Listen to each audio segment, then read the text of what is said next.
Welcome to Texans Unfiltered. Here we go! A Houston football podcast for your Houston Texans.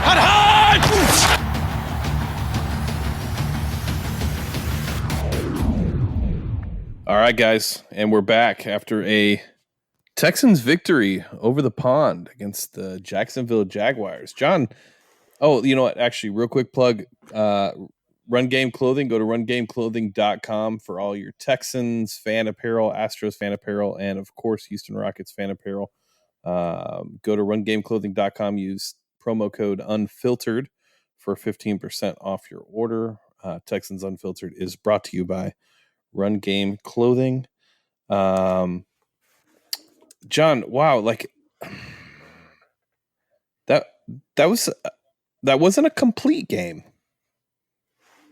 But man, it was the closest thing we've seen this year. I mean, what else are you asking for? We banished the mustache back to the bench. That alone, You know, he really, I think I said a couple of weeks ago, he was Case Keenum without the interceptions. And now he has the interceptions, so he's just Case Keenum without Jesus. That's all he's got now. Yeah. Yeah, he was doing okay, in the first quarter, but then, it just all fell.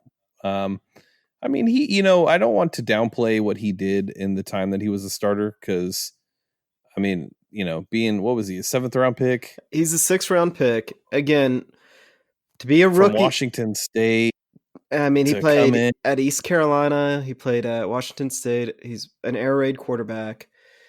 What he did was relatively impressive. He didn't do anything to win games. He didn't do anything to lose games.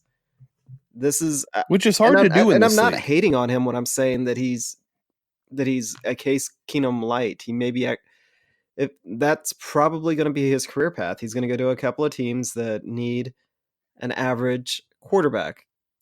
Now, I'm just hating on the fact that it became the whole Minshew mania. That's because he was a character. It's not because of what he actually did on the field.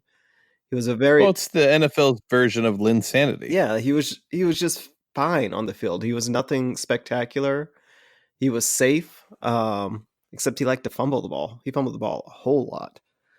But yeah, I think. But would you take him over Baker Mayfield right now? Oh, I am down for this rivalry. Actually, I probably would have. Baker is having a complete meltdown. This is a guy. Oh my! Oh, did all of our hate actually get into his head? Because he's turned into a head case. A lot of the things that made Baker successful, he's not doing them anymore. And the Browns are just imploding like the Browns do, and that. I feel for their fans. That's just whenever people say we have a trash organization, we got to remind them about Cleveland. Even when they have all the talent in the world, supposedly they had more talent than we did.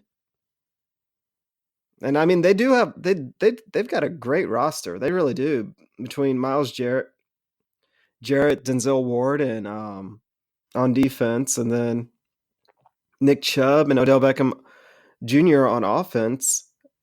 Like they've got some players. I would argue that they are as talented as we were a couple of years back when we had peak JJ and Hopkins was just coming into his own. But just look at what happens. Like, that's a trash organization. That's how you screw up some talent. That's how you take a head case that's a number one quarterback, and he was going to have to exist within some sort of. They had to put him in some sort of lines.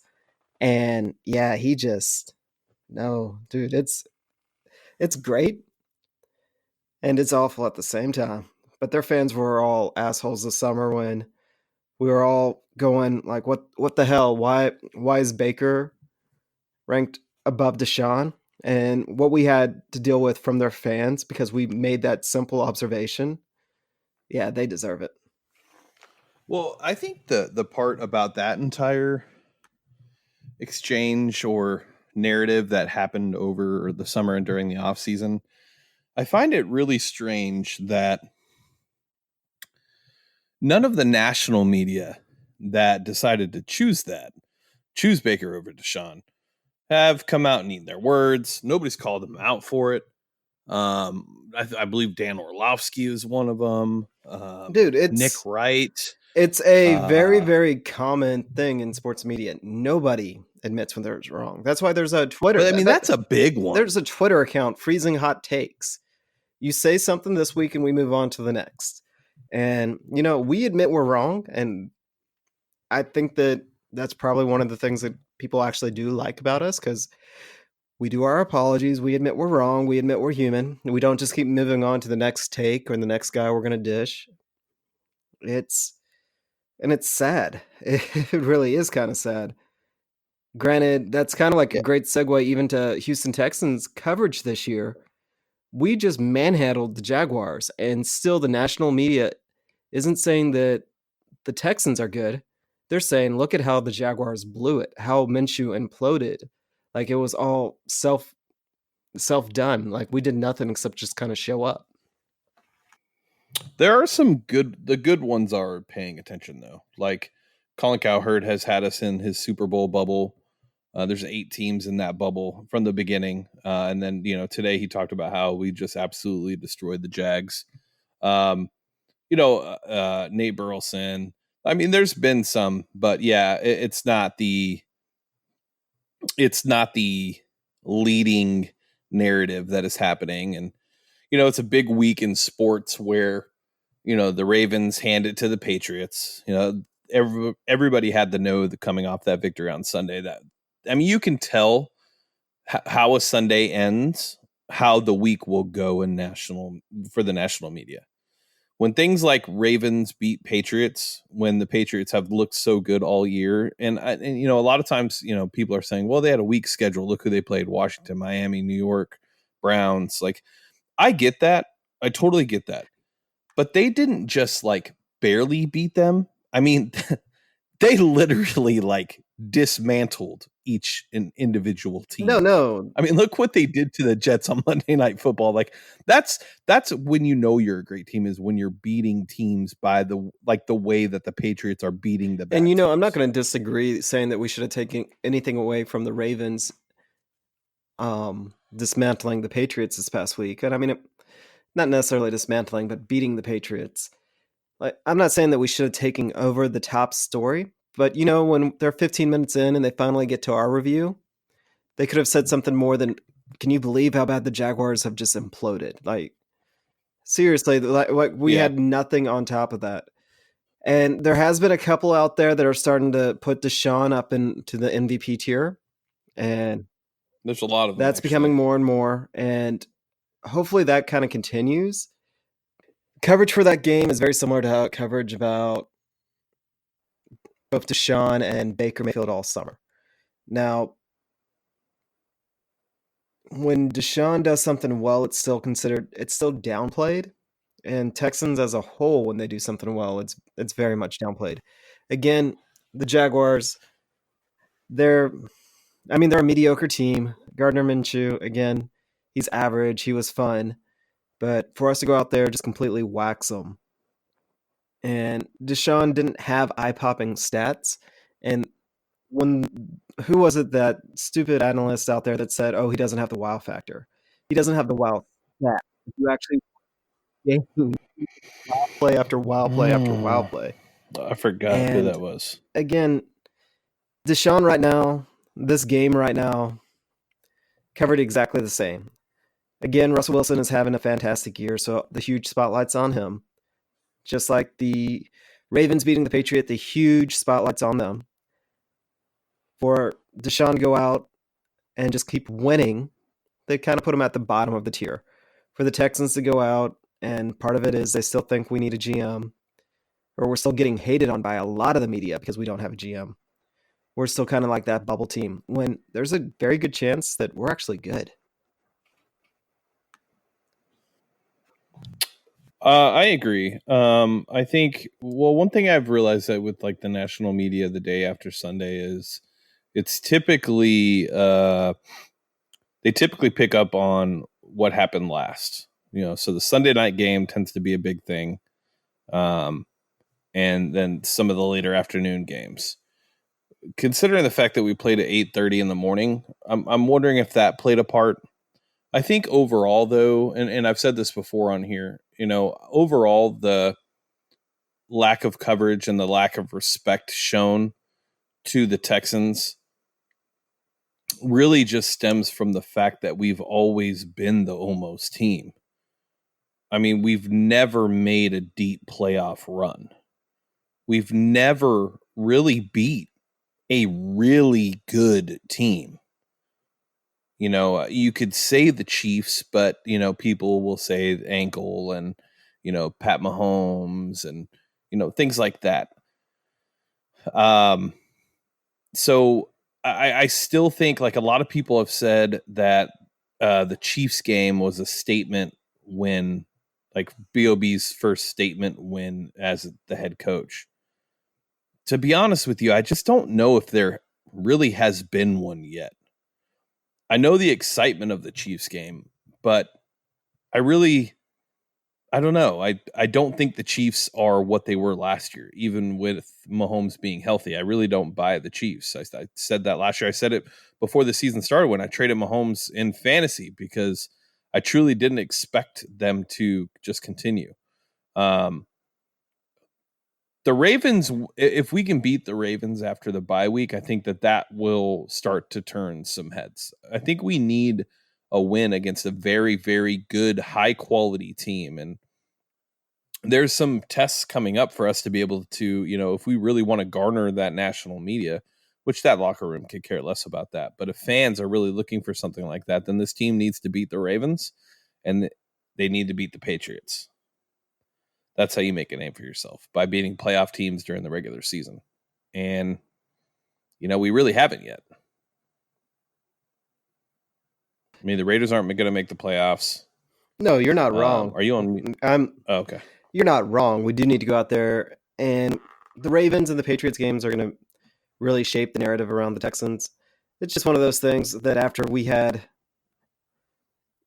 again, it was even the same when we beat the Chiefs. It wasn't look at how good the Texans are. It's look at how much the other team screwed up, or the ref gifted it to them, or injuries, or Right. whatnot. And I agree with you. Or One of the the things injury. that the NFL is great about is making every week seem like you can have a statement game, but it really has to be done in the playoffs. And at this point, it's still really early in the season. Halfway point because we're at our bye week, but we're 9 games in. So we got 7 to go, and a lot can still change. And it's amazing how much rosters are already changing.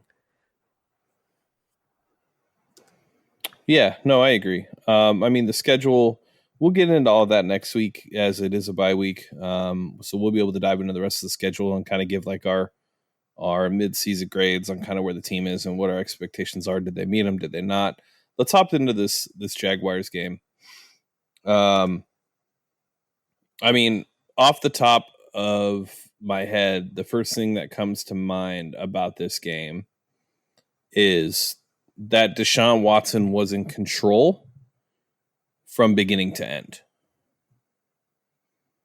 Control of the offense, picking up blitzes, reading the defense.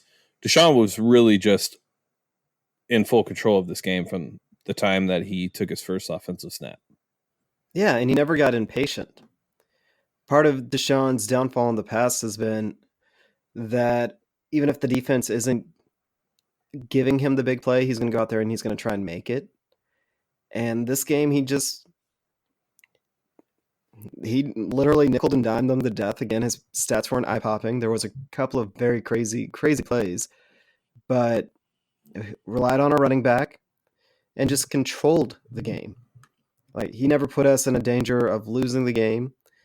And again, stats are not amazing from this past week, but he did absolutely dominate the game. Yeah, if you look at just the stat line, 22 of 28. Now that's impressive. Out of everything on the stat line, the 22 for 28 is impressive. I think it was 71% completion rating. His completion rating is insane this year. 201 yards, 2 TDs, no picks, 5 rushes for 37 yards.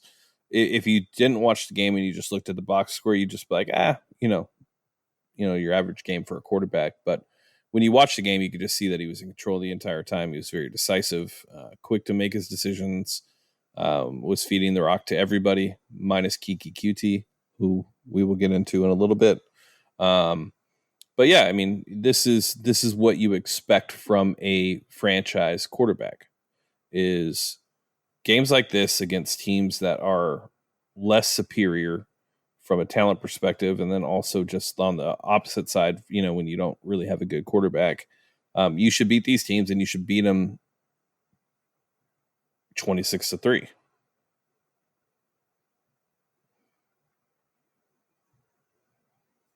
No, you're right. Again, spread the ball out and just took advantage of what was there. Duke Johnson's our wide receiver 1. That's amazing. That's absolutely amazing. Who would have thought that from watching this offense a year ago? Andre Johnson. Well, yeah, but just the changes that have taken place and the maturing of Deshaun. And this was a game that was, again, stats weren't amazing, but we felt in control the entire time, even when the game was close. And it was going to be like, I was entirely thinking about what I was going to say on the podcast this week. And it was going to be one of those, it's like, yeah, even though we didn't win by much, we just never felt like the Jaguars were any threat to us. And the truth is they really weren't any threat to us this past game, but the score did actually turn out to reflect it. Yeah, last week when we ended the podcast and we talked about our predictions, I said that I felt like this was one of those games that if we lost, it wouldn't really be the end of the world. It would be something that I could just kind of deal with. And a lot of that just had to do with the fact that we had so many injuries coming into this game. Laramie Tunsil didn't play. So we had, Chris Clark and Roderick Johnson out there swapping out, which great plan by BOB to be able to do that. Honestly, I don't think anybody's talking about that enough, but, so yeah, I felt like if we lost, it would just kind of be one of those games where you chalk it up to just injuries and us going into the bye and just needing to get there. And that's not the way the game played out. Bill O'Brien and you can't forget that it was also our first time in London, so we had all these excuses going into the bye. Right, all exactly. of these excuses. And it was basically a home game for the Jags, who do it every year. This is their 7th game playing in London. So, it just felt to me like one of those games that it's possible, but that wasn't the case. And Bill O'Brien put together a very good game plan. Everybody was prepared. Bill O'Brien gave the game ball to the operations team for, planning out the trip and getting everybody ready. DeAndre Hopkins mentioned that they had their the nutritionist and strength and conditioning team basically telling them when to go to sleep on the plane and things like that to not disrupt, how what their sleep routines are and stuff. So it seems that the team was just very prepared for this, and it showed in every aspect of the game. I'd love to see more special teams. I'd love to see Kaimi have a better power to kind of connect on those long field goals. But outside of that, that's being nitpicky. This team really did perform at the level that they should have, and they didn't let those excuses be the reason why we couldn't. And that's what you want. That's what you want from a well-coached team. That's what you want from a team that has, even with the injuries, a very, very good roster. You want to hear something crazy? Yeah. Who's the number 4 tight end in fantasy this year? Darren Fells. I know. Isn't that crazy? 1 for 1 with a touchdown, but he's still just rolling. Yeah, no, he's good. I mean, the tight ends, Jordan Akins too. I don't think Jordan Akins is getting as much love because he doesn't have the touchdowns Darren Fells does. But when you watch Jordan Akins play, I mean, he's just as important to this team as Darren Fells. When you see what he does with the motions, lining up at tailback, fullback, it's very interesting, and it's good because you can tell Jordan Akins' impact on the offense because when he had an off week last week against Oakland, the offense really looked like it was stuttering. Whereas this week he has a good week, and the offense, just looks a whole lot better. Yeah, and those option routes, where they, Deshaun throws it to either Akins or Fells, 3 yards down the field, not even probably 3 yards, really like a yard or two. Akins has the ability to be able to really take that and go. Not a lot of tight ends in this league are able to kind of take it the way that Akins can and get more yak. He's a lighter tight end compared to most, and he's a lot quicker. He's basically just a bigger wide receiver playing tight end. But yeah, I just overall from the offensive perspective, I guess we'll get into this. So, I mean, the run game this week, I would have to say from just a run game perspective, this is the best run game that we have seen in the Bill O'Brien era. Oh, definitely. This game specifically, this is by far the best running performance we have seen. Yeah, it definitely, especially out of the running backs. Right. I mean, even if you want to throw Deshaun in there as well, and Carlos Hyde could have had an even bigger game if he switched the ball over. Yeah, he didn't know that guy was there. Yeah, he eased up just a little bit, and he's gonna hate himself for a little while about that. But no, it was a fantastically called running game. I mean, it really was. And, shout out to our sponsor. But no, right. They did a great job. And again, I'm amazed at what they've turned Carlos Hyde into. I think this is what the 49ers were expecting when they drafted him. Nobody thought he was this good. And I mean, I bet you that if you look at his stats compared to the entirety of the Chiefs running back core, he is just absolutely... I think he has more total yards and more touchdowns. It's just absolutely ridiculous. And our GM-less, what were we calling it? The panel definitely did pull off a good move there. Bill O'Brien specifically pulled off a really good move there. I really think that was something that he was behind. I mean, Carlos Hyde right now entering week, what are we entering? Week 10 is the number 8 running back as far as yards. So, I mean, he has 704 yards. He's on pace for over 1,200 yards rushing. Yeah, I mean, this run game is just, it's so dynamic. And when you have those two that can just they're just such different backs. It's amazing. And when they line they're up, a great complement for each other. Yes. And it's amazing that Cleveland last year had both of them together and they just couldn't make it work. And now it's not really amazing. Bill O'Brien gets them, and all of a sudden Bill O'Brien, who's apparently our big dumb ball coach, is making it work. Yeah. I mean, nothing shocks me on what happens in Cleveland. So I'm not shocked that they couldn't get 2 running backs that are really good at running the ball, make them really good at running the ball. But no, I totally get what you're saying. From a talent perspective, you're right. This just goes back to everything we've just said earlier. When people start complaining that the Texans are a dumpster fire organization, please just look up north. Again, it could be so much worse. And we want it to be better. Don't get me wrong. I'm not trying to say that the Texans have the greatest front office and the greatest coaching staff. Up until this point, they have proven themselves to be mediocre. And we'll see how the season ends before that even changes. But this hyperbole of, we have the dumbest coach, we have the dumbest front office, like they don't care about anything except for selling tickets.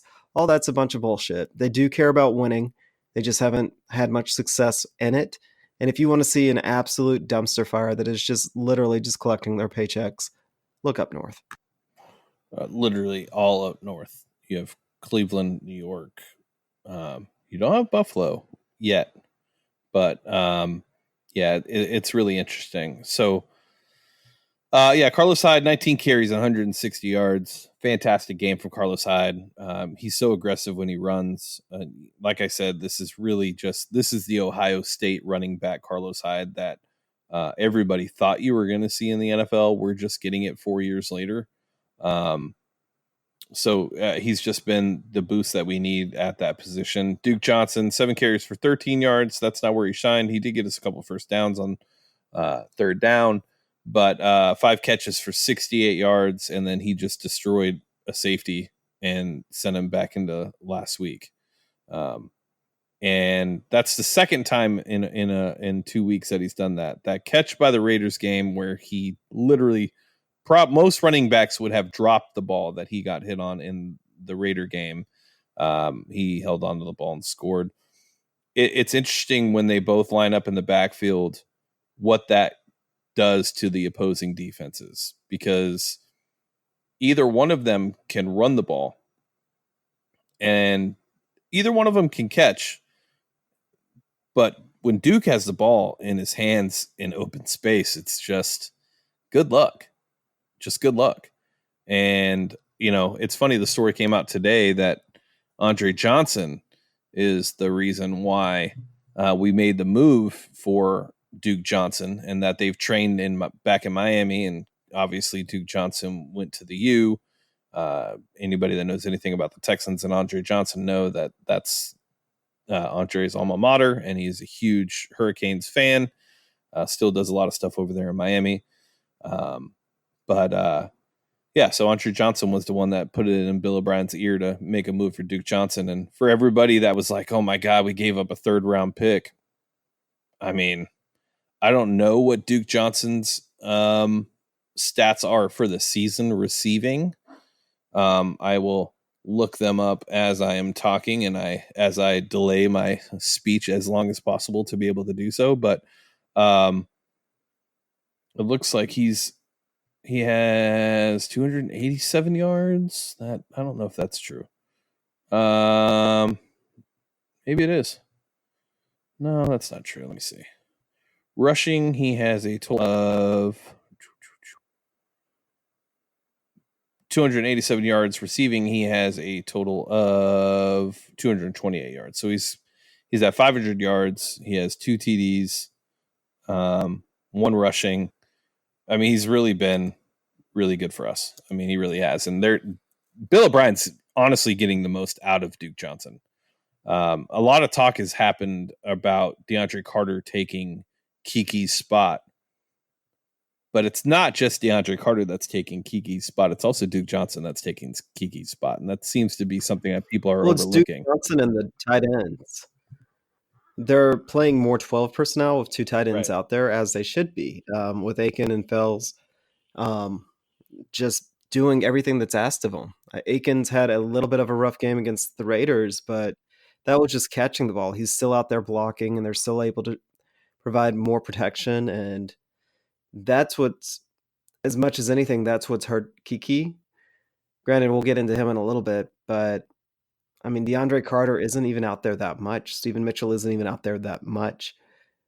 Between the tight ends and the running back, they have those underneath options that they don't necessarily need a slot receiver for. Now, Keke, when he's playing at his best, gives an added dimension to the offense. However, again, we'll kind of talk about that here in a little bit. Yeah. The wide receivers did their job. DeAndre did not go 3 straight games with over 100 yards. He did have 8 catches for 48 yards. Kenny Stills had 4 catches for 52. Darren Fells, 1 TD. I didn't put his stat line for catches, but I think it was only like 3 for 17. Fells? No, I'm pretty sure it was just 1 for 1. Was it just 1 for 1? That's why I wrote 1. I'm pretty sure it was just 1 for 1. I know he was targeted when I rewatched the game today, but yeah. He might have been targeted 3 times, but I'm pretty sure it was just 1 for 1. You're probably right. That must be why I typed 1 for 1. Anyways, yeah. So the tight ends got involved for a touchdown, at least Darren Fells. Darren Fells was very active in the blocking, as he is usual. Usually, Jordan Akins was really good. Here's the stat for the week that will blow your mind. In a week where Lermy Tunsil doesn't start, Titus Howard comes back. The Texans offensive line gave up 1 sack. John, do you know how long it took on that play for them to get the sack? Like a minute and a half. 6.3 seconds. That's how long it took. That's a very long time for your quarterback to have the ball in their hands. So At that point, that's definitely on Deshaun. correct. That's where I was going with that. But And this is and this was a team that has 3 players with over 20 pressures. Like, didn't we hear that 100 times during the broadcast? Like, yeah, how fearsome the Jaguars pass rush is supposed to be. Again, got to give it to our backups.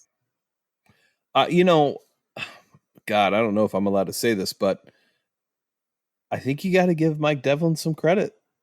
I think you have to start having a conversation about, is Mike Devlin a bad offensive line coach, or has Mike Devlin been handed bad offensive linemen to coach? Well, also don't forget about the scheme and the maturity of Deshaun. A Sure. lot of this is he's getting the ball out on time where he's supposed to. He's not dancing around the pocket as much, and he's going to make a couple of these guys a lot of money if he continues to play the way he is. That's a big, big reason why the offensive line all of a sudden looks pretty competent. And I mean, that's not the only reason, but that's a very significant portion of it. Yeah, but John, when you look at the sack of, being 6.3 seconds, I mean, there's not a lot of teams that are blocking for 6.3 seconds. So No kidding. while I agree that the scheme definitely plays a part in Deshaun getting rid of the ball, we've talked about it ad nauseum throughout the entire season, that Deshaun is just as responsible for the amount of hits and sacks he takes. But no, I bring that back to my Devlin. point. Of course, them being able to block for 6.3, and this wasn't trashing Devlin, but this is just showing the maturity that we've had a well-coached offensive line, and they've done the talent kind of underperformed because of the situations that they're in. Now, all of a sudden, you put them in plus situations. We've got our offensive line is now all of a sudden ranking like in the top 5. Like, Yeah. how mind-boggling is that? It's extremely mind-boggling. All right. All right. So I'm afraid basically to end, I can't believe I even said that out loud, because now I think I've just jinxed it, but we're doing it even with injuries. yeah, it'll be a good test against the Ravens. Judon is having a great year. The Ravens will always have a good defense. Yeah, the Ravens are terrifying. They are terrifying. They are. I don't want to get into them a lot this week. However, because the we have a Browns whole beat week them, next week. so the Browns And beat that's them. my, yeah. I don't want to go down that path, John. Not yet. We have a whole week of bye week to talk about stuff, and we need something to talk about. So to end kind of the offense, like I said at the beginning, not a complete game, but definitely the closest complete game that we've seen from this Texans offense so far this season. Anything else about the offense, the highlights of the offense before we move on to the defense? No, I'm good. Let's hop into the defense, because this is where I wanted to start. I'm going to take everything I have right now and let y'all know that I told y'all.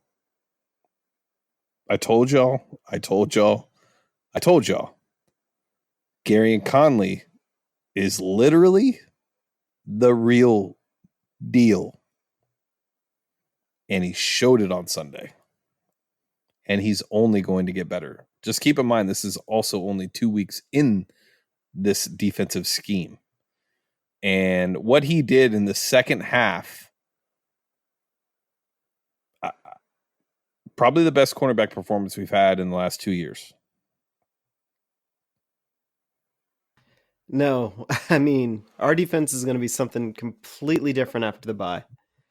I'm really excited to talk about it. It's, again, this is going to probably be, it's going to be interesting to watch. It's going to have to be, we've kind of seen kind of like a glimpse.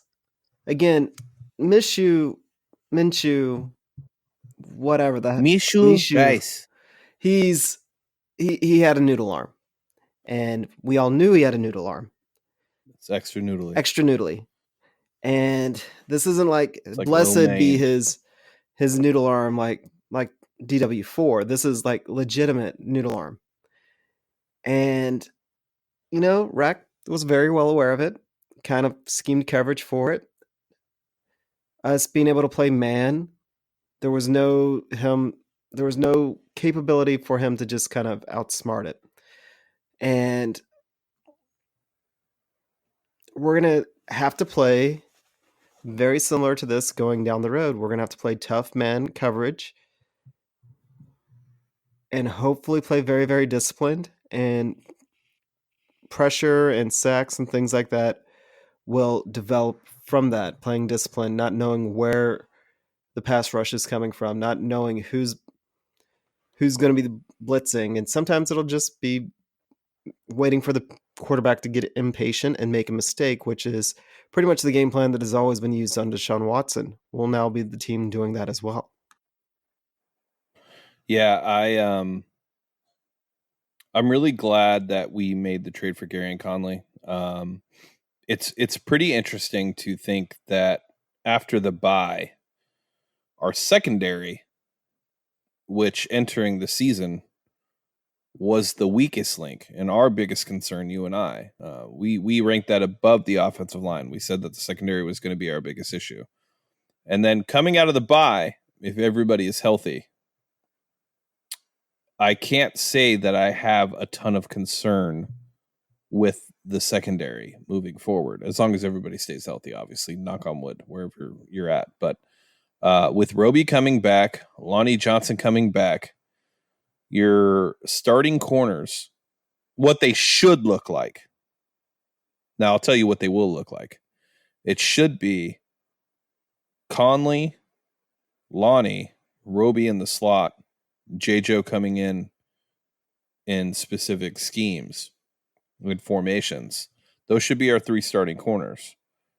If I told you that would be the case in week one, there'd be no way that you'd believe me that we would be okay. But with what we've seen from Garion and what we've seen from Bradley Roby, and even at times what we've seen with Lonnie Johnson,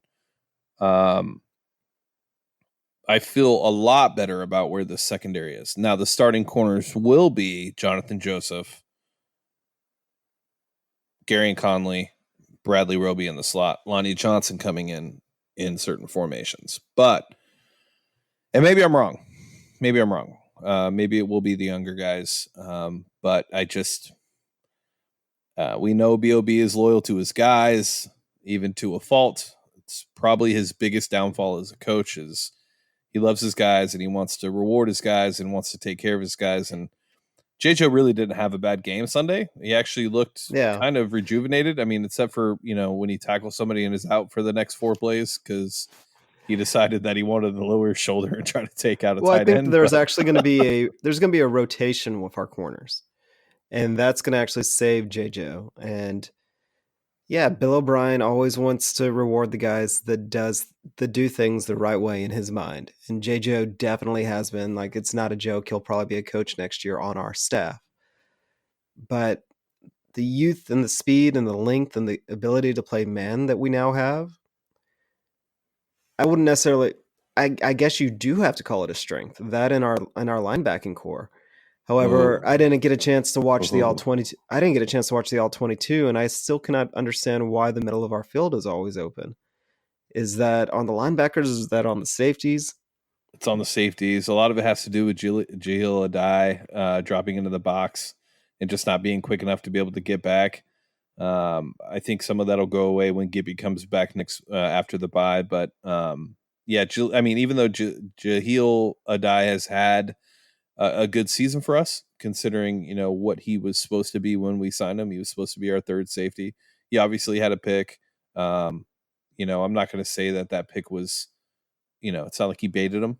He just happened to be in the right place at the right time, playing zone. But either way, he made the play. Andre Haug had a whole bunch of interceptions by just being in the right place at the right time. Yeah, and it's great. There's something to be said for for being in the right place. Correct. But yeah, a lot of the middle of the field stuff is happening because of partially, I'd say 25% of the linebackers, but most of it is just the fact that our safeties, I think they're trying to make up for the lack of depth that we've had at corners, especially with the injuries. The first couple weeks, we weren't seeing a lot of that in the middle of the field. It's really been the last 4 weeks. So I think once everybody's healthy, I think that part of it will go away. But yeah, I mean, the secondary is going to be a big part of what we're looking to do moving forward. And I didn't want to get into this right now, but I think it's something that we need to take into consideration and have a conversation about. And we're kind of deviating from the agenda a little bit, but when you take into account what this team has right now, when you look at the offensive line, everybody is under contract. When you look at the secondary, everybody minus Roby is under contract. I would assume they're going to sign Roby, just given the fact that we don't have a first round pick next year. We're going to need another corner if Roby leaves. So I would assume they sign Roby. If that's the case, going into next year's draft, I mean, we're going to sign DJ Reader. He's going to be on the team. I'm assuming we're going to sign Zach. I really don't know where these holes are that are going to need to be filled with that first round pick for the next 2 years. And I think, a lot has been made about what we gave up for Tunsil and things like that. And I get it. It's not something you see every day. So a lot of that is on us signing Roby and him continuing to play at that level. Correct. Well, if we re-sign Roby and he regresses, we're kind of in trouble. If we do not re-sign Roby, we're in trouble. And then also we still have to find another guard, which maybe you can find in the late round. And kind of depending on what we decide to do with Will Fuller, there's still weaknesses there, but we are as strange as it may seem, we are actually becoming a deeper team. I'm actually really amazed at how deep we seem to be coming. We still need we'll probably have to find another pass rusher in the draft. Kind of depends on what Duke Ejiofor looks like after his injury, because we've completely forgotten about him. Which was a torn pec, right? Achilles. That's right. And then it was, but right now, Charles Omenihu seems like a huge find. Our two biggest things that we have to resign is Reader and Roby. And Fuller. Well, Fuller, I would say that he's kind of like B level, whereas now this isn't me trashing Fuller. A healthy Fuller. A healthy Fuller. But it depends on kind of sort of how much we can get for or get him to sign for. And he does, when he is on the field, the offense always looks better. I can only imagine what this past game would have looked like if Fuller was on the field. However, we've now reached a point of maturation with our offense that it doesn't completely fall apart without him out there. Whereas if we lose both Reader and Roby on our defense, then our defense right now that we just kind of talked about having depth on, all of a sudden we don't have depth anymore. Yeah, no, I agree. I think Roby and Reader are the two keys for the offseason, and we still we'll have a whole 6 months to talk about it, and I know it's early, but my point was just the fact that when you look at what we gave up and what everybody has talked about, the parts of what the national media has talked about is the fact that we're out of picks, we're trading all these things, we don't have anything to build, blah blah blah blah blah. When you actually break down the roster and look at the team, and then you take into account the salary cap that we'll likely have, I mean, we're already projected to have 88 with the rise in the cap and a couple moves. We'll get to 100. You don't have to sign Deshaun next year. You can easily do that the following year if you need to be able to blow up free agency or do whatever you want to do. I just don't think that this team moving forward is in a really tough spot that the people around the league and media think that we're in. I think we're actually in a really good spot because the key pieces that you need to be a successful franchise are in place. Left tackle, potentially the best in the league on the team, going to get a contract. And that's somebody that's going to get a contract next year. Quarterback, taken care of. Franchise wide receiver, taken care of. Tight ends, fine. Duke Johnson under contract the next 2 years. Signing Carlos Hyde, not going to be very difficult, in my opinion. Even if he has a 1,500-yard season out of nowhere, it's not going to be hard to sign Carlos Hyde because the league has seen what he has been on the 6 other teams he's been on. So I just think that this team is in a very, very good position to be able to continue to build on what we have. And even with the amount of draft picks that we have next year, minus the first round pick, we still have 7 draft picks potentially with the comp picks coming. So it's just pretty interesting when you think about where this team actually is. Yeah, we're not nearly as in bad shape as everybody hooting and hollering last week said we were, that no GM would want this position, blah, blah, blah, blah, blah. No, right. We're in a good spot, and we're starting to see some of the things that we hired Bill O'Brien for, to be able to make. I mean, just look at how we're using the running backs. Look at how we're using the tight ends. Look at just where Deshaun has come as a passer, as a quarterback. And no, this is not the biggest difference between Andy Reid and Bill O'Brien. And I'm not going to argue who's a better coach. I'm just going to kind of put it in perspectives. Andy Reid scripts out a perfect game plan for his quarterbacks. He goes out there, Matt Moore, Mahomes, whomever, Alex Smith before that, and Donovan McNabb before that. And he has a script for them. They follow the script, and lots of times they are successful, but you can beat those game plans. Bill O'Brien teaches their quarterback, and he comes from that Patriot way of thinking, of seeing what the defense has and then playing around that defense and attacking the weaknesses on that defense. Sometimes it looks clunkier, sometimes it looks less fluid, but when it's going, it's hard to stop. However, his offense is entirely reliant on how well the quarterback can get it. Or Andy Reid, it's all about who's calling the plays. And right now we're starting to see Deshaun really start to get it and attack weaknesses. And we may start to see something, kind of fun over the next couple of weeks.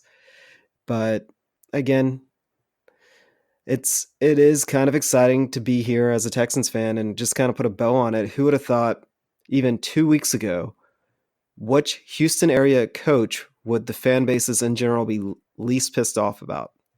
If you've watched any of the Rockets games, nobody's happy with D'Antoni right now. I don't want to bring up Game 7, but we all kind of know that. So right now it's like, who would have thought? Bill O'Brien is the one that we're all like, he's our smart coach right now. Yeah, and then I'd like to throw Frank Vogel in the mix. As one of our smart coaches. Western Conference, leaders, Los Angeles Lakers. So if we're gonna throw the other 2 franchises in that are rooted for on this podcast, we need to throw in the other one. With 2 stars, and then I did not realize we were a Lakers area. Is there a big Lakers following out here? We have a lot of listeners in LA, so got to give them a little bit of love and let them know that we're paying attention to what Dwight Howard's doing in a purple and gold and what he couldn't in a red and white. But another conversation for another time. Also, my mini conversation here. I actually don't blame AJ Hinch for anything in Game 7. Literally nothing. I don't blame him for pulling Granke. I don't blame him for not throwing Cole out there. When you leave that many batters in scoring position, there's really it's going to be hard for you to win a Game 7, and it's going to be hard for you to win in the playoffs. They got very lucky throughout the playoffs. I don't blame Hinch for the loss. However, I still think he should have gone with Cole. I don't blame him, and I don't think he was wrong. But if it was me, I'd have gone with Cole because 1-run lead. Need to get 8 outs. I'm putting the best pitcher on my staff out there. My opinion. I could get that. Completely wrong. And if it blew up in your face, we'd all be fussing that he threw Cole out there. Exactly. and who hasn't relieved since high school. Right, and but I still would have done it. Best pitcher on the staff. Let him be amped up. Let Cole go out there, and if he's big enough for the moment, let him be big enough for the moment. The only thing I would say is I would have liked to have seen Greinke continue, as even though he gave up the home run, I still think that I think he's shown that he can put that behind him, and he's also a Hall of Fame pitcher who is, one of the best to do it. But just a little mini Astros conversation there. All right, back to the defense. Secondary as a whole just played their best game. But I also want to say that by also saying this, it's not the team that you really want to compare your secondary performance against either. Exactly. That's something we have to keep in mind is, when DJ Shark is, the leading wide receiver for that team, and not to downplay DJ, as I do think he's a good wide receiver. But outside of that, there's really nothing else. They don't have a tight end. Leonard Fournette really can't catch the ball out of the backfield. That one play with what was that running back's name? I don't know. Starts with an R. He had a good scramble play where Minshew was able to keep it alive. But outside of that, there really isn't anybody on that team that's going to scare you and test your secondary, I guess is my point. No, you're not wrong. He is the actual noodle arm. Yeah. All right. Jacob Martin, Brendan Scarlett, Carlos Watkins all showed up. Jacob Martin looks like he could be a player. He really does look like he could be a player. I don't want to say I'm walking back on the Clowney trade, but I will say this.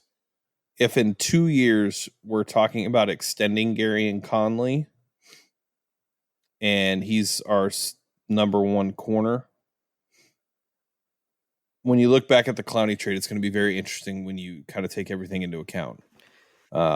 Because prior to the season, we talked about trade scenarios and what would work, and we talked about Tre'Davious White in Buffalo, and Tre'Davious White's having a hell of a year in Buffalo. And if that would have been the trade we did, and Tre'Davious White, you and I both would have not liked it because Clowney's a favorite of ours, but we would have said we get it because you're getting a need back that you need to fix. Whenever we talk about Clowney, my heart gets in the way of my head. I'll be the first to admit that. I do. Part of me really wonders, especially now that Watt's hurt, but at the same time, the mantra of going for more players than instead of just investing into your superstars seems to pay off.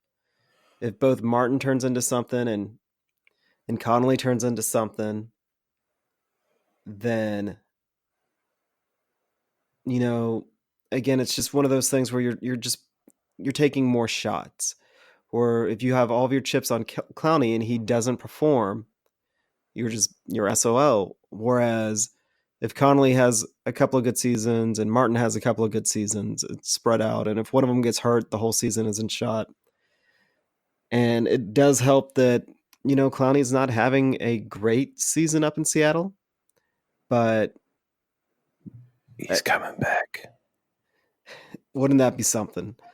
But at the same time, if we got the buy-in from Clowney that we got for Amenahue, if Amenahue is playing the position that Clowney should have played, but Clowney never fully committed to it. And again, the Texans tend to do things for their guys. Rack does it. Bill O'Brien does it. We see it all the time with JJ. We saw it with Clowney. They put them in a position to kind of pad their stats. And it's not necessarily even a bad thing. If you get a sack is a disruptive play. You want to get your players in a position to get a sack. Whereas right now we've got a teamwork approach to pass rushing, which means we don't have anybody that has just eye-dropping stats at the end of the year, but we're able to consistently do it and hopefully get results. Yeah, no, I agree. I agree. All right. Run defense solid without JJ. We told you guys that would be the case. If anything, I kind of expected the run defense to be better without JJ, and it was. A lot of that just has to do with the fact that the way JJ plays defensive end, he likes to take that tackle out further to try to get him beat on the outside, and opens up a lot of running lanes. But this, the first week, no JJ. Honestly, from a defensive perspective, it was a very solid performance overall.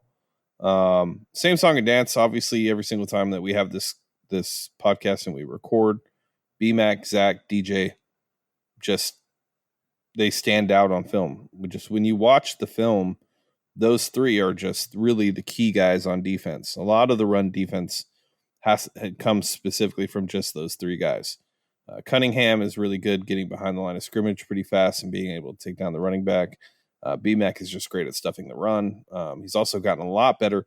This is one area where I think really people don't talk enough about, but BMAC has really gotten a lot better in open space tackling. His first couple years on the team, that wasn't necessarily his strongest suit, but you're seeing it now when it comes to his open space tackling. He's wrapping up and taking the guy down instead of going for the big hit. That was several teams, if you remember, their entire game plan to attack our defense when we had statistically the best defense was to attack BMAC. Yeah, and that was the year that JJ was out, right? Where we had the number one defense. That was. Interesting.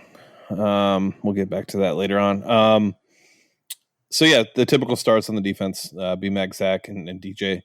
Dylan Cole's starting to carve out another role for himself. It looks like he's fully healthy. And he's getting a little bit more playtime, more snaps. He's looked a lot better. What else on defense? The defense as a whole had 4 sacks, John. Through 9 weeks, this team has 21 total sacks. I want to go through each week with you, John. Week 1, 1 sack. Week 2, 4 sacks. Week 3, 5 sacks. Week 4, 3 sacks. Week 5, 2 sacks. Week 6, 1. Week 7, 1. Week 8, last week, 0. Goose egg. Week 9, 4. And here's the thing about the Raiders. They've given up the least amount of negative yards. Yeah, which is crazy. Crazy. Least amount of negative yards and least amount of offensive snaps with 0 yards gained. That's absolutely amazing. Amazing. So granted, again, I'm just saying, don't discount the performance against the Raiders. Like, they're not this god-awful team that people still seem to think that they are. They're not. Not saying that they're a great team. They're just not god-awful. They're on their way. I think they're on their way. I don't think they're on their way to be a great team, but I definitely think they're on their way to be a competitive team. I think John Gruden's actually doing a really good job considering the fact that he was the joke of all of last year and the 10-year contract and trading away Khalil Mack and Amari Cooper. I think John is really doing a fantastic job in Oakland. I really do. And they're a fun team to watch. The point though of going through the week by week sacks is just sacks. They're not the end all be all. But what I expect to see from this team moving forward is I would expect to have more games with multiple sacks than games like we saw week 1, week 5, week 6, week 7, and week 8, where we had 1 or fewer. And I think a lot of that has to do with what we talked about last week, John, is just the fact that Rack is able to, and it's unfortunate, but it is what it is. When JJ is not on the field, Rack is a lot more creative and is able to give other players the ability to be able to make plays. And a lot of that, and we've talked about it before, but a lot of it has to do with the fact that JJ, wants the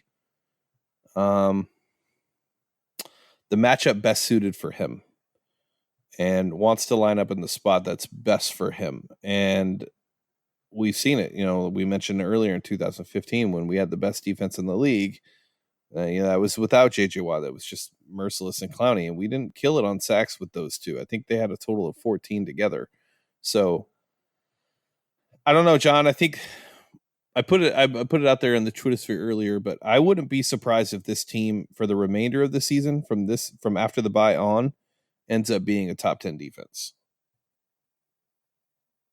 It wouldn't surprise me. Wouldn't that be something? It'll be closer to a Belichick style defense than even what we've seen out of Rex. So that would be something different, and would, oh my God, we're going to be one of those just do your job teams.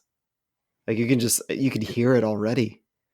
If it gets me a ring, I don't care. It's going to start rumbling. Just do your job. They just did their job. Oh my God. I'll make the shirts.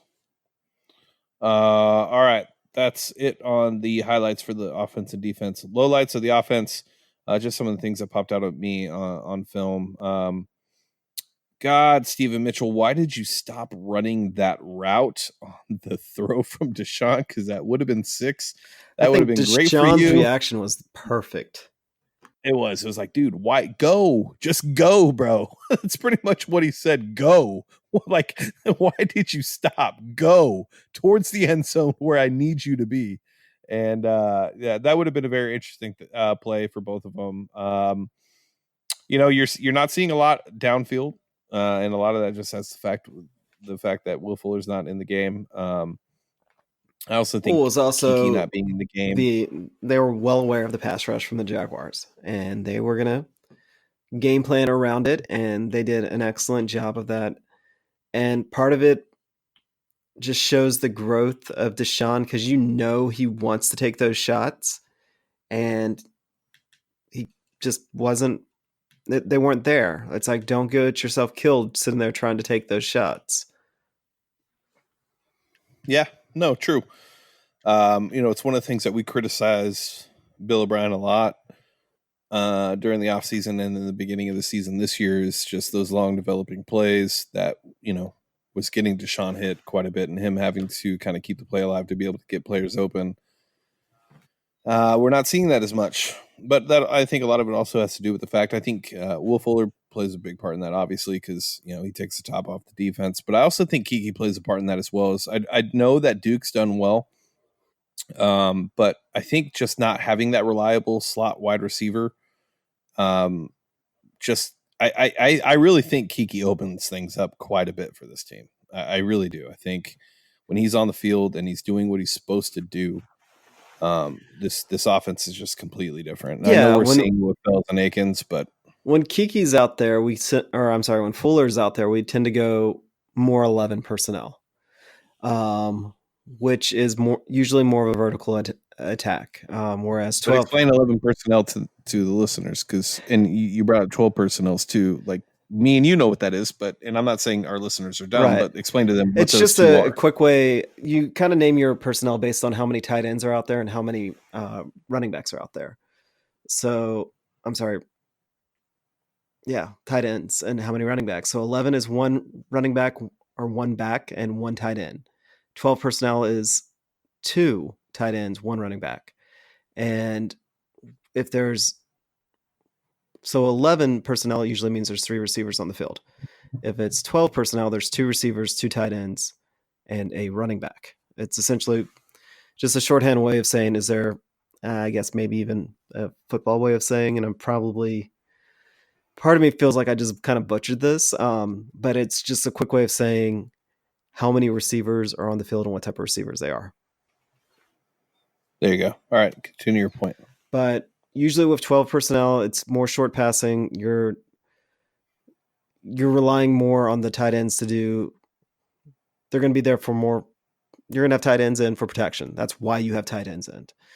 Whereas in 11 personnel, you have less protection, but you have more speed on the field. So you're trying to stretch the field downfield, and you're just more intermediate passes and more deep passes. Whereas in 12 personnel, there's more short passes and then intermediate passes and not as many deep shots. Yes.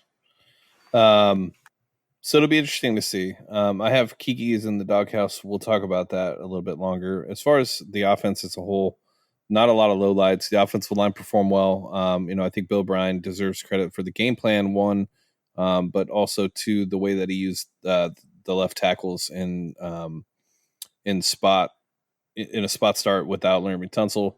Switching out Chris Clark and Roderick Johnson and keeping them both fresh. I definitely think that helped both of them. So, props to Bill O'Brien for recognizing that would be a good way to do it. On defense, I really don't. I don't have any lowlights on the defense. I guess the low light I would say about the defense is just the fact that keep in mind who we played this last week. Don't be surprised if against the Ravens, this defense doesn't come out and just light the world on fire like they did against the Jags. They have a lot of speed. They have a lot of speed at quarterback, a lot of speed at wide receiver. They have a great run game. They have 3 really good tight ends in Boyle, Andrews, and Hurst. So it'll be a completely different game. But I think we have the personnel to be able to match what they do on offense. And we'll get into that next week when we talk more about the Ravens. But I don't want this game to be where you think the defense should be. I think it will take a little bit of time, but I definitely think that they could be a top 10 defense towards the end of the year. All right. No, this game was just merely showing you what our defense would look like in the future. Hopefully, because when we have all of our starters healthy, we can cover quality receiving cores. I mean, the Jaguars were down to who? Keenan Cole and DJ Chark. That was it. Yeah.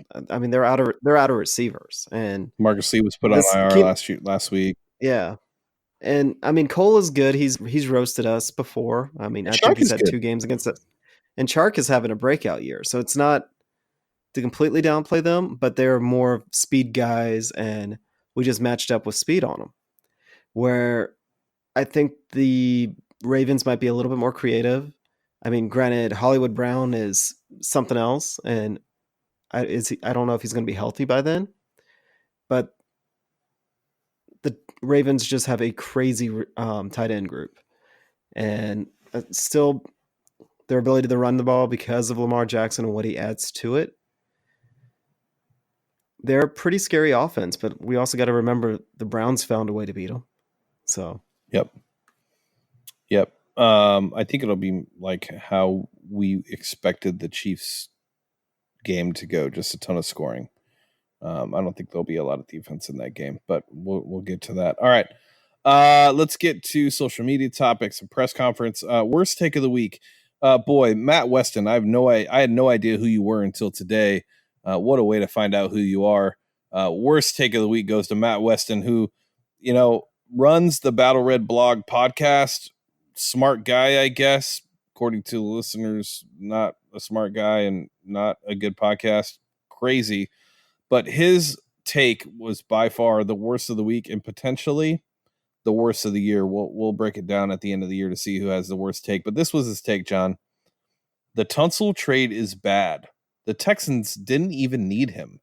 They scored 26 points without him against a top 10 pass rush. I think maybe that was sarcasm, right? I don't think he was being serious. I don't know. Just the way that's worded, that sounds very heavy-handed. I mean, maybe you're right. Maybe you're right. Let me go back and see if there's any sarcasm on this guy. I didn't read the thread because I was tagged in it by one of our listeners who didn't read it as sarcasm at all either. But let's see. Let's go back. You talk for a second, and I will look. No, I want to kind of give everybody the benefit of the doubt, especially on Twitter. It's one thing when somebody's talking and it's some of these takes, but Twitter, sometimes with Twitter, it's just kind of like, are you being serious? Are you messing around? Are you being dry? And so I'm going to try and give him the benefit of the doubt. Because Tunsil has been an absolute game changer. We score more than 23 points, I think, if he's out there. And, part of it, even if all Tunsil did was give Deshaun Watson confidence in the line, so he wasn't joking. He wasn't joking. One of his responses was, War Bob's masterful game plan didn't put too much pressure on the line. So I think you just gave O'Brien and a smarter Texans quarterback the credit. His response, that's the point. You can scheme and negate the pass protection, and the pass protection isn't that important with a athletic quarterback.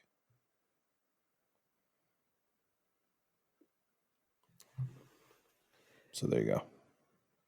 Okay, I don't have any words. There you go. Worst take of the week. Matt Weston, whoever you are. It's like Matt Weston.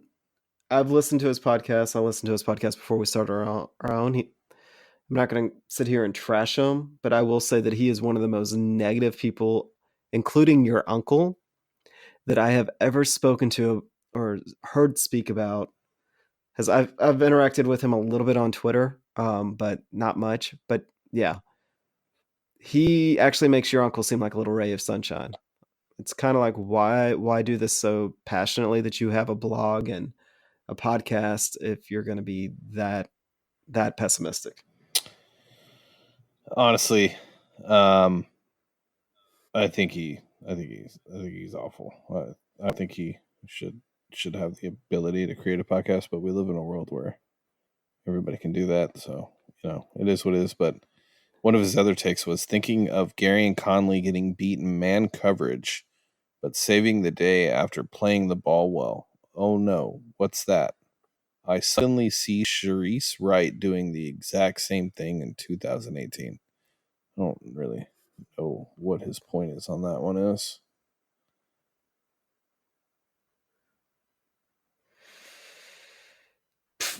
Well, I'm not. Yeah, I'm not going to take part in trashing. I will. Yeah. I'll take all. Oh, there's more that if you just keep reading, No, and it's fine. I don't know. Maybe this is one of those where he's just kind of. Maybe he had a lot to drink. I'm not going to even try it. I'm not defending. At 8:30 in the morning. Maybe. All right. Maybe. Yeah, maybe. All right. Still drunk from last So there's that. Bill O'Brien is 4-1 coming off of buys. Just so everyone's aware, the one loss was against the Seattle Seahawks in the infamous Deshaun Watson, Russell Wilson head-for-head game that I try to watch once a year, if not more. But to put the 4-1 record in, to kind of put that in perspective, the games were against the Redskins, the Bengals, the Browns, and then I believe another awful team. So just want to throw that out there. Stat of the week, by the way. This is a new segment. Do you know who has registered the fastest sack in the 2019 NFL season? Who? No. Breon Body Calhoun registered the fastest sack so far in 2019. BBC got the sack in 1.47 seconds. No way. Yeah. We have all sorts of fun facts today, don't we? Fun facts. I was supposed to work today, but maybe I didn't. No, I mean, between this and just go throughout the podcast, all sorts of fun facts. Yeah.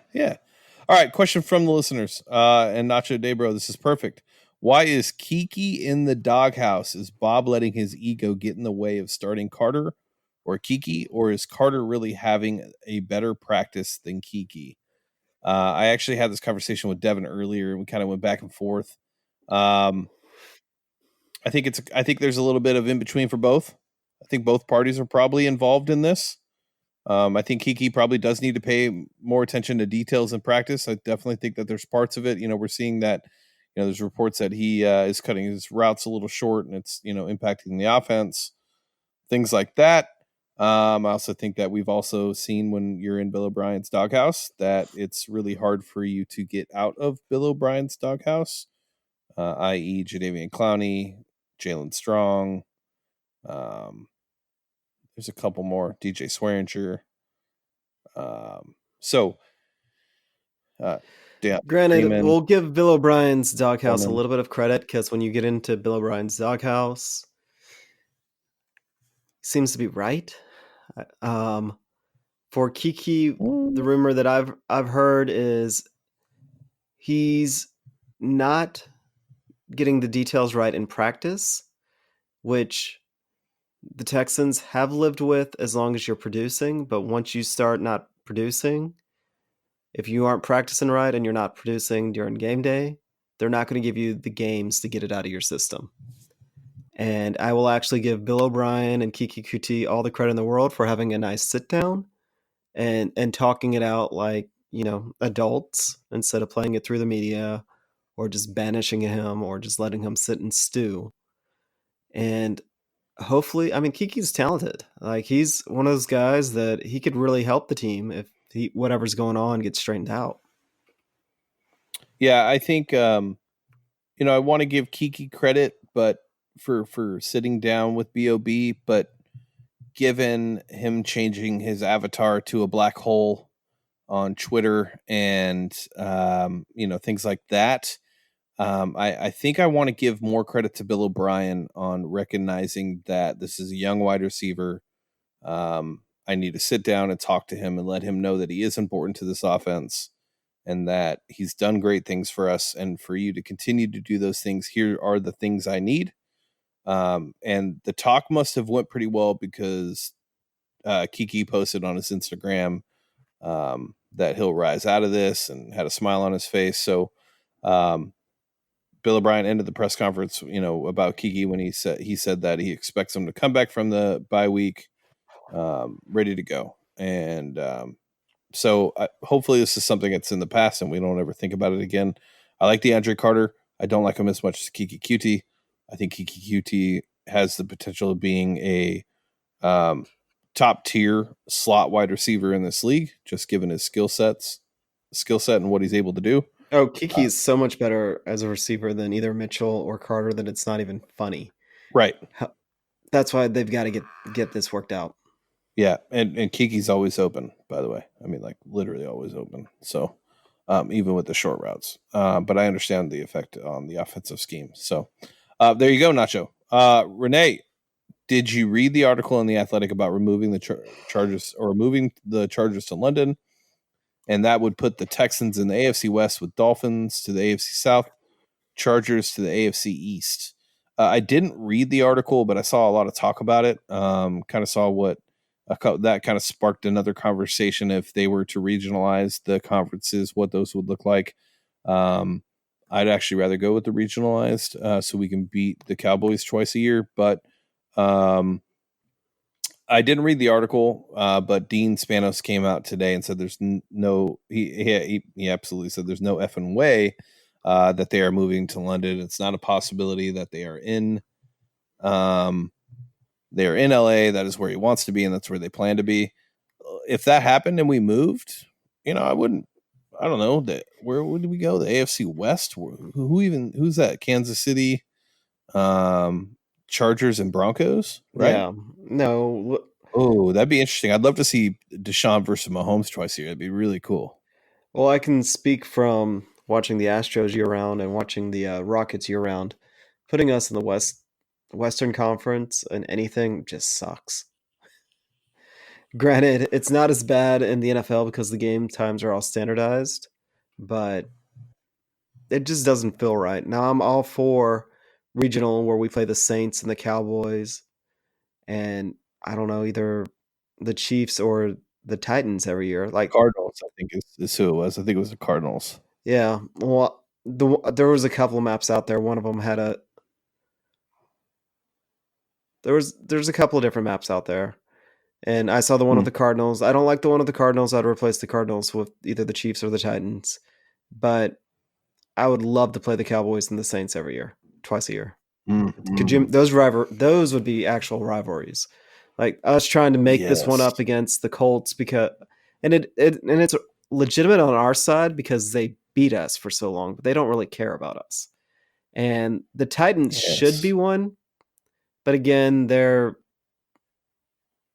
don't even know how to go for football. I think Titans fans, like, they're still stuck on college day. I don't know, but if we were playing the Cowboys every year, that would be a rivalry. Like, that would be awesome. If we were playing the Saints every year, they know how to stir up hate. Just look at how the Saints and the Falcons kind of go back and forth. Like that would be fun.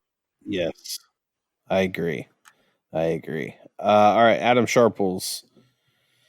What is your minimum expectation for the season now?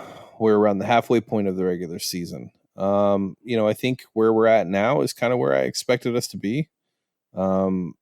Outside of the loss to Carolina, that loss is the one loss that I expected us to actually have, especially with Cam out and Kyle Allen playing. Now look at kind of where that narrative has gone. It looks like, Kyle Allen might actually end up being he might end up being the guy moving forward. So it's pretty crazy to think about. But I mean, I think we're where we want to be. I mean, we're in the same position we were in last year, with a pretty favorable schedule moving forward. We have the Ravens, the Colts, the Patriots, the Broncos, the Titans, the Buccaneers, and the Titans. So, I mean, we could easily, go 11-5 again. Preston seems to think that, we'll go 12-4 and get a bye. I'm just not one of those guys that thinks that if we could beat the Ravens that we're going to go, we're not going to lose a game the rest of the season. It's the NFL.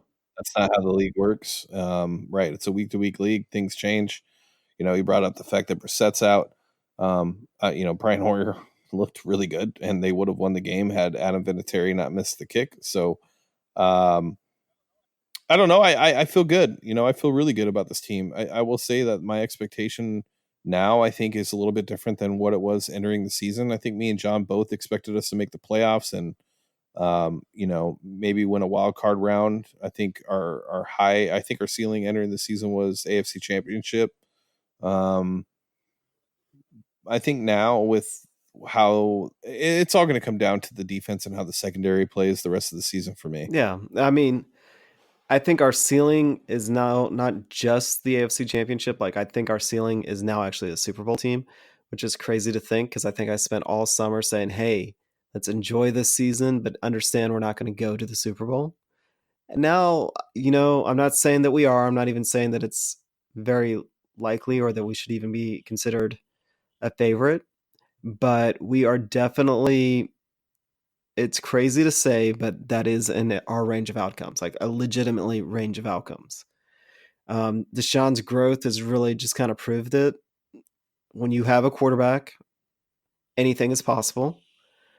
And I'm still actually beyond impressed with the job BOB has done putting some of these players in a position to be successful and going out and getting some of these guys to really make big impacts on our team.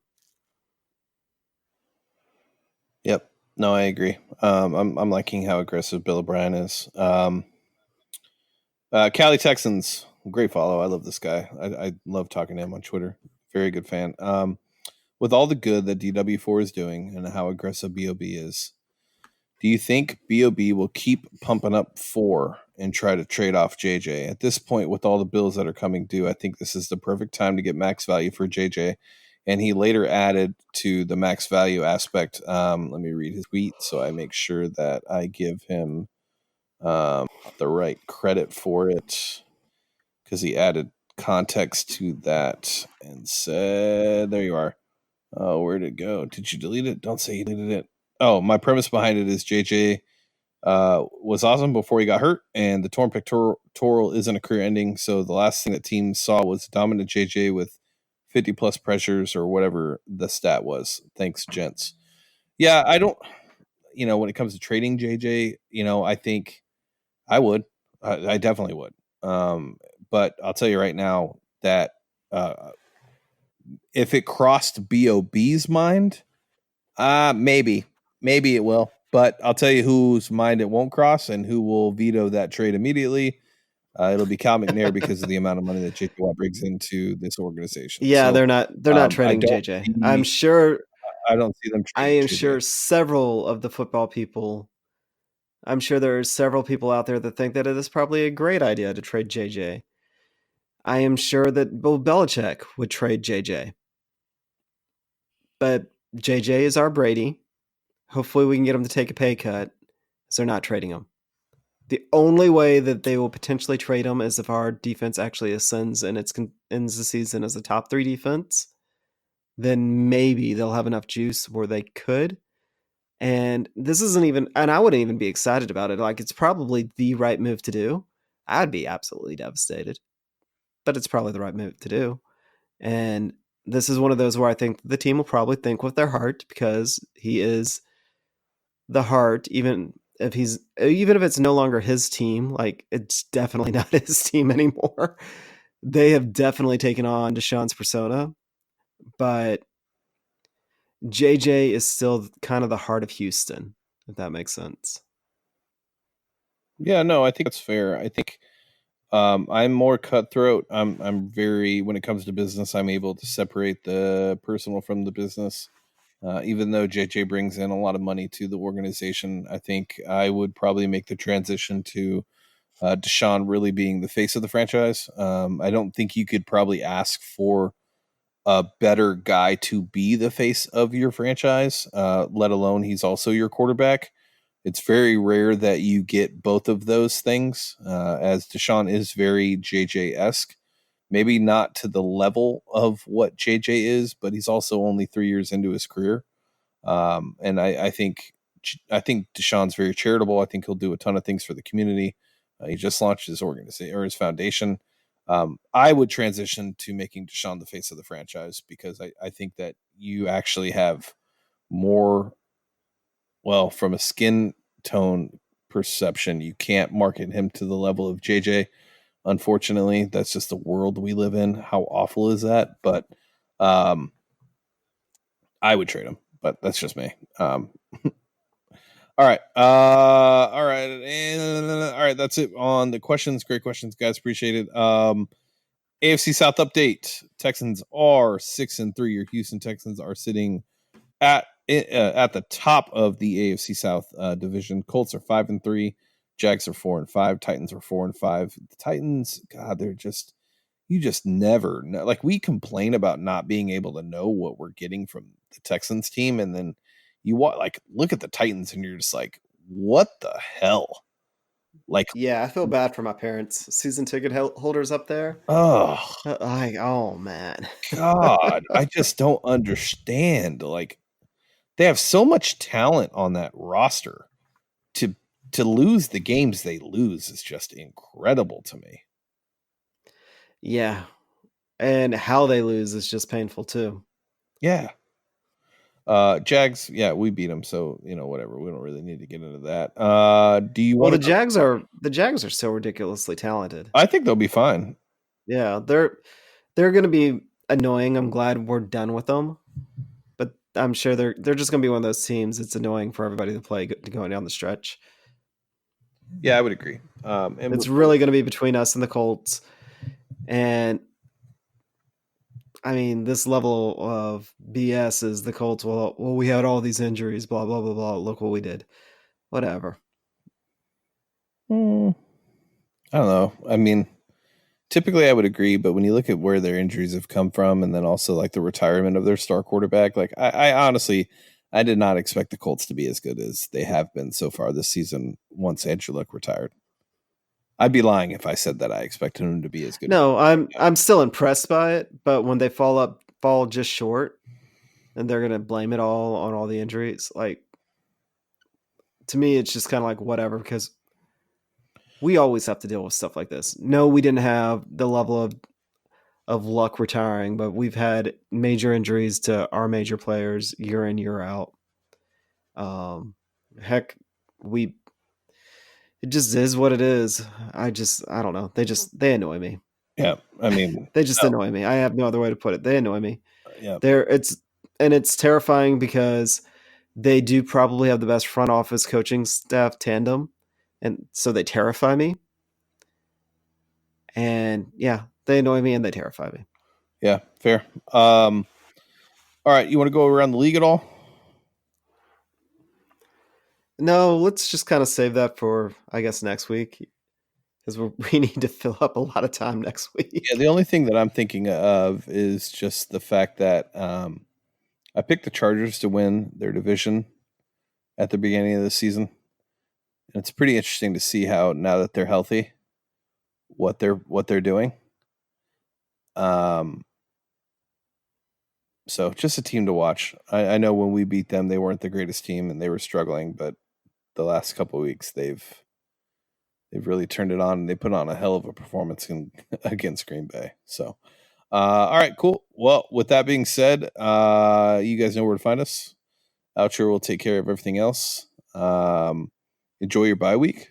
Enjoy. John, how did you like getting up at 8:30 to watch the game? Actually, I didn't mind it. I loved it. I would do that more often. That's how people in California feel. Their games, their 12 o'clock games start at 10 o'clock. You have your whole Sunday. Yeah. No, that makes sense. But it would put I couldn't imagine trying to go to a game that early. Yeah. All right. Well, I like it. And the only way we'd get more of those 8:30 games is they're in London more, and then we never would go to the games. Yeah, I don't know. Like later kickoffs are better for when you're actually trying to go to the game, but I agree with you to watch the game and have that done with 8:30 is fun. However, when we get to be social and things like that, later kickoffs are better. Yeah. All right, guys. This is YoungAriGold signing off for Texans Unfiltered. We will catch you guys next week with our bye week episode. Loved this episode of Texans Unfiltered? We'd love for you to be a Patreon supporter. Your support allows us to provide you with the best Texans podcast possible. You can also follow us on Twitter and Instagram at HoustonFBPod and everywhere podcasts can be found. And join our community on www.texansunfiltered.com or on Discord at Texans Unfiltered. Thank you for listening. Until next time.